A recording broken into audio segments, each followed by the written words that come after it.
क्या आप जानते हैं गया में आज भी पिंडदान रेत से क्यों किया जाता है? कहा जाता है एक बार स्वयं माता सीता ने श्राद्ध कर्म करते हुए फाल्गु नदी को श्राप दिया था। लेकिन क्यों? इसके पीछे छिपी है एक दिव्य घटना। वनवास के समय की बात है। भगवान राम, लक्ष्मण और सीता जी पितृपक्ष के दौरान श्राद्ध करने गया धाम पहुंचे। वहां श्राद्ध के लिए आवश्यक सामग्री जुटाने राम और लक्ष्मण नगर की ओर चले गए। उधर श्राद्ध का पवित्र समय बीतने लगा और सीता जी का मन व्याकुल हो उठा। तभी अचानक राजा दशरथ की आत्मा सीता जी के समक्ष प्रकट हुई और बोली, बेटी, मुझे मोक्ष पाने के लिए पिंडदान चाहिए। सीता जी असमंजस में पड़ गई। उनके पास ना कोई सामग्री थी, न पति उपस्थित। लेकिन उन्होंने मन में निश्चय किया कि श्रद्धा ही सच्चा अर्पण है। उन्होंने फल्गु नदी, वटवृक्ष, गाय और केतकी के फूल को साक्षी मानकर रेत से ही पिंड बनाया और राजा दशरथ के नाम से पिंडदान कर दिया। कुछ देर बाद श्री राम और लक्ष्मण लौटे। सीता जी ने प्रसन्न होकर बताया कि श्राद्ध पूर्ण हो गया। राम ने आश्चर्य से कहा, पर बिना सामग्री, बिना विधि के यह कैसे संभव है? इसका प्रमाण दो। सीता जी ने शांत स्वर में कहा, ये 4 साक्षी हैं। फल्गु नदी, गाय, केतकी का फूल और वट वृक्ष, ये सब मेरे द्वारा की श्राद्ध के गवाह हैं।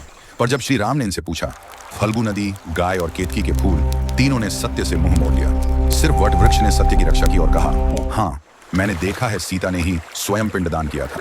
तब सीता जी ने आंखें बंद की और दशरथ जी का स्मरण किया।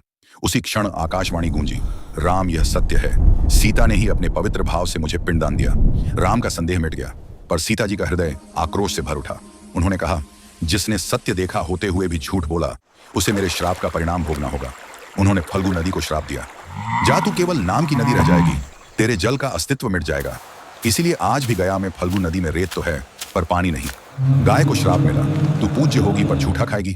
केतकी के फूल को श्राप दिया, तुझे कभी पूजा में नहीं चढ़ाया जाएगा। और वट वृक्ष को दिया आशीर्वाद, तू सदैव स्थिर रहकर दूसरों को छाया और आयु देगा। पतिव्रता स्त्रियां तेरा स्मरण कर अपने पतियों की दीर्घायु की कामना करेंगी। तभी से गया को मोक्ष भूमि के लिए अत्यंत पवित्र माना गया। आज भी गया में सीताकुंड के तट पर लोग जल नहीं बल्कि रेत से पिंडदान करते हैं। पितृपक्ष में गया जाना और पिंडदान करना हिंदू धर्म में अत्यंत महत्व रखता है और इस स्थल पर श्रद्धालु आज भी आते हैं।